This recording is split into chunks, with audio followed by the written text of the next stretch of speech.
Hello everyone, and welcome. I am your host, Professor Stark, and this is Psilocybin University. What's going on, everybody? Thank you for joining me again for Psilocybin University, episode number 2. This time around, we got somewhat of a special episode for you guys. We had set out with the intentions of doing a very detailed trip report, but needless to say, or sorry to say, shit kind of went sideways real quick, and not necessarily in a bad way, but considering the amount of the dosage we were taking, let's just say after a certain point there was really no level of concentration or ability, for that matter, to be able to bring you guys on this trip with us. So unfortunately, it's not what I intended it to be, but I think we did get some good stuff down. I mean, at the very least, you guys can be entertained, and like I said, it's not exactly what we had set out to do, but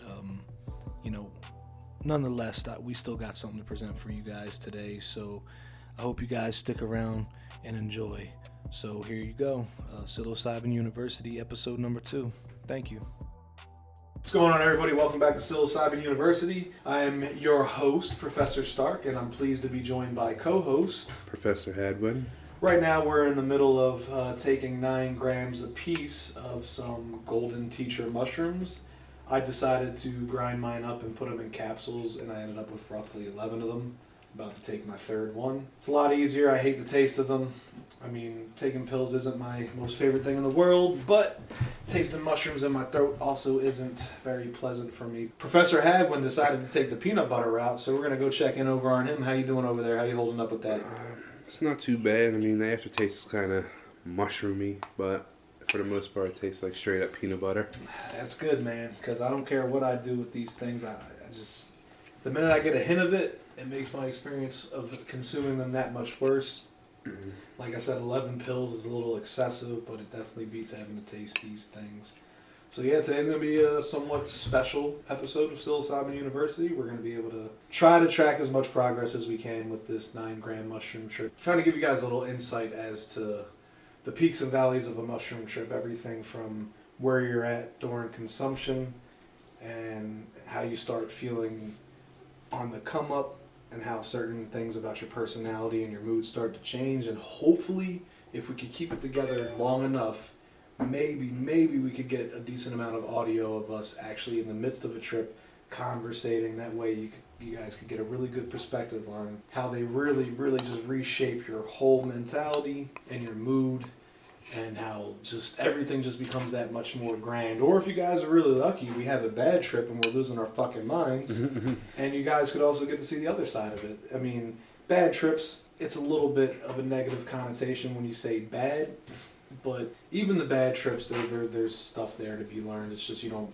really realize it until you settle down and actually, try to make sense of everything. So yeah, man, I want you guys to buckle up, buckle down, whatever you want to do. Just, stick around. There's going to be a lot of interesting things going on tonight. So, and on that note, you got anything to add, Mr. Hadwin? I mean, do you think everybody's ready for this? Or do you think we're ready for this? I mean, our record, by the way, is 7 grams. Now, we're doing 8. I think I might have said 9 earlier, but you got to forgive me. Like I said, I'm a little hyperactive and tend to forget little details, but this is 1 gram above our highest, and last time we went down the 7-gram route, needless to say, it was a little intense. So, I think I'm about as ready as I'm ever going to be. And I don't know. Like I said, what do you think, Mr. Hadwin? You think this is a good idea? It's kind of too late. You're done. I'm 4 swallows away from being right there on your tail end. So I'm sorry, I got a lot of peanut butter in my mouth. It's cool, man. You got to do what you got to do to get those bad boys down. I'll tell you one thing. The taste of mushrooms, or mixing dried mushrooms with peanut butter has definitely changed how I feel and enjoy peanut butter. So that's why I also have to warn you guys out there. However you decide to consume them, be prepared for mushrooms to fuck that experience up for you. So if you normally like peanut butter, you might want to rethink using peanut butter primarily. But on that note, what are your expectations, Mr. Hadwin, for this trip? Well, I'm sure I'll hit familiar territory at some point, but considering this is our only second, what do they call it? Epic, heroic? Which one does 8 fall under? Well, needless to say, it's a lot of fucking mushrooms. It's a very high. It's not a super high dose, but it's not a low dose. Let's just say we're going to be knocking on the devil's door tonight. He might answer. That's all I'm going to say on that. As far as expectations, I know I asked Professor Hadwin about expectations, but we both know once you get on this train, expectations can turn upside down really, really, really, really quick. So we expect to have a good time. It could be the opposite of that. So we don't know where it's going to go. So like I said, stick around, guys, because this shit could get interesting real quick. And anything you want to say to our listeners before we get on this train and take off to our destination? Is there any last words or rights you want to get out there? You know, anything you want to say to loved ones in case we don't make it out of this thing? Godspeed and prosper, my friend. Sounds good to me. All right, everybody stick around because shit gonna get real quick. If you want to be specific. It's now 11:10 p.m. in the East Coast. This may be my final message. I'm not gonna lie. About an eighth of a second after taking that last pill, I thought to myself, what the fuck did I just get myself into? But Dum. yeah, it's kind of scary. I'm not gonna lie. I always get a little fearful before going into these things, but it's really not because it's a scary. I don't know. It's just because you gotta be willing to submit to the experience, and it's just you just never know where it's headed. It could. I don't know. Like I said, I'm really nervous. What about you? How are you feeling now that you know there's no going back unless you want to go stick your fingers in your throat and puke it up? And even then, that might not be able to save you. I guess a bit apprehensive, but, you know. I'm not going to lie. I'm feeling jittery. I'm feeling a little nervous. Like I said, this is only our second time in the deeper end of it. Like, we're usually floating around 3 to 5, maybe 6-ish. But, like I said, last time we went down the road to 7, my God, that's a whole podcast in itself. I'm not going to be able to touch all those bases right now, especially as I start to come up on these things. I don't know. Like I said, I just want to say that to my family and friends, if you find this audio, I didn't make it, and I don't know. I'm scared to death, but excited.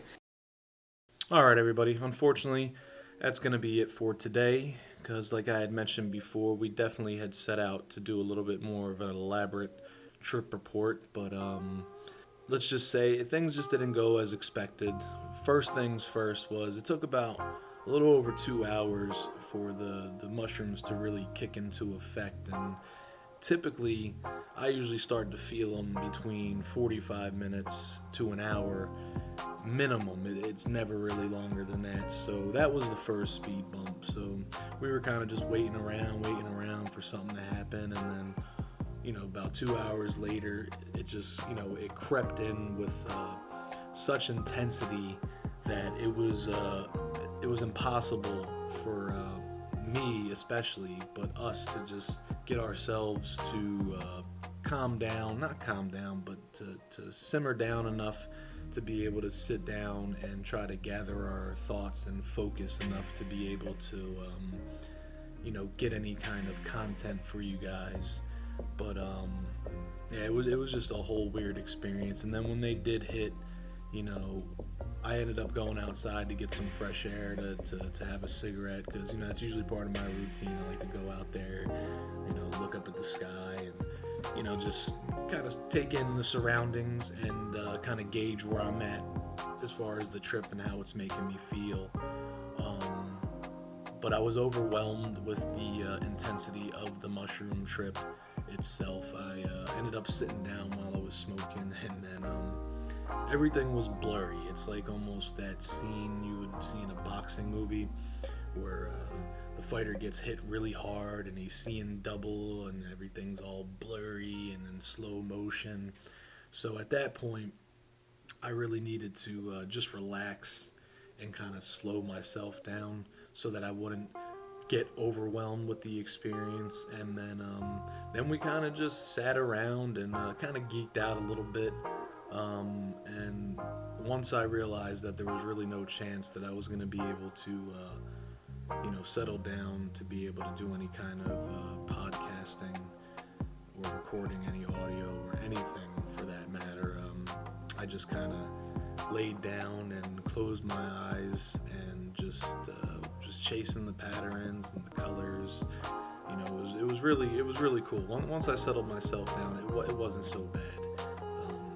There was a lot of visuals, you know, because the real magic happens when you sit in the dark and you close your eyes. I mean, you're gonna see some things, you're gonna have some thoughts, and especially if you're listening to some kind of music that you enjoy. I mean, it becomes such a, you know, I can't even really explain it. It was definitely one of my more intense mushroom trips. And then after a certain point, I was just kind of laying there with my eyes open, not saying anything.